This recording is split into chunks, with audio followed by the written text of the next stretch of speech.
কবরের পাশে যখন যাবেন, কবরের পাশ দিয়ে গেলে আমরা একটা দোয়া পাঠ করি, আমরা সবাই জানি। কিন্তু বিশেষ একটি দোয়া আপনাদেরকে আমি আজকে শিক্ষা দেব। প্রিয় সম্মানিত সুধী, যে যেখান থেকে আজকের আলোচনা দেখতেছেন, আপনাদের সকলকে অভিনন্দন জানাচ্ছি, মোবারকবাদ জানাচ্ছি। আসসালামু আলাইকুম ওয়া রাহমাতুল্লাহি ওয়া বারাকাতুহু। কবরে যখন আমরা কবরের পাশ দিয়ে যখন যাই, তখন আমরা অনেকেই অনেক দোয়া পড়ি। তবে একটা আজকে বিশেষ দোয়া শিক্ষা দিব।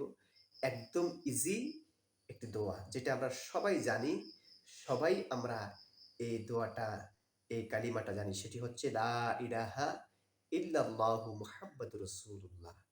আপনি যখন কবরের পাশ দিয়ে যাবেন, এই লা ইলাহা ইল্লাল্লাহ মুহাম্মাদুর রাসূলুল্লাহ ১১ বার পাঠ করবেন।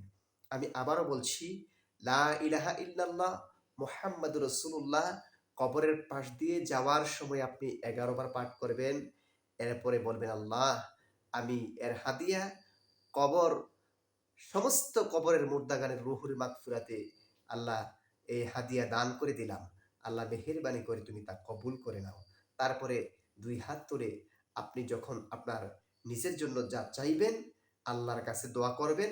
আল্লাহ পাক রাব্বুল আলামিন এই হাদিয়ার উসিলায় আপনার সমস্ত দোয়া কবুল করবেন। এবং আমরা সবাই জানি, এই কবরের মধ্যে এখানে এমনও মুমিন মুত্তাকি মুসলমান রয়েছেন, যাদেরকে আল্লাহ পাক রাব্বুল আলামিন ওলির দরজা দান করেছেন, যাদেরকে আল্লাহ পাক রাব্বুল আলামিন আউলিয়া করেছেন, যাদেরকে আল্লাহ পাক রাব্বুল আলামিন তার বিশেষ নৈকট্যশীল বান্দাদের অন্তর্ভুক্ত করেছেন। এই সমস্ত বান্দারা, তারাও কিন্তু রুহানি হালে আমাদেরকে দেখতেছেন। আমাদের জন্য আমিন, আমিন বলবেন। এজন্য কবরে যখন আমরা যাব, কবরের পাশে যাওয়ার পরে আমরা ১১ বার আমরা লা ইলাহা ইল্লাল্লাহু মুহাম্মাদুর রাসূলুল্লাহ পাঠ করার পরে এই হাদিয়া কবরের রুহানীদের উদ্দেশ্যে বকশিশ করে দেব।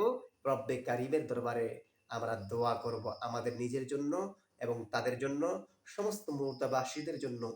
এই দোয়ার বরকতে আল্লাহ পাক রাব্বুল আলামিন আপনার নিজের দোয়া আল্লাহ পাক কবুল করে নিবেন।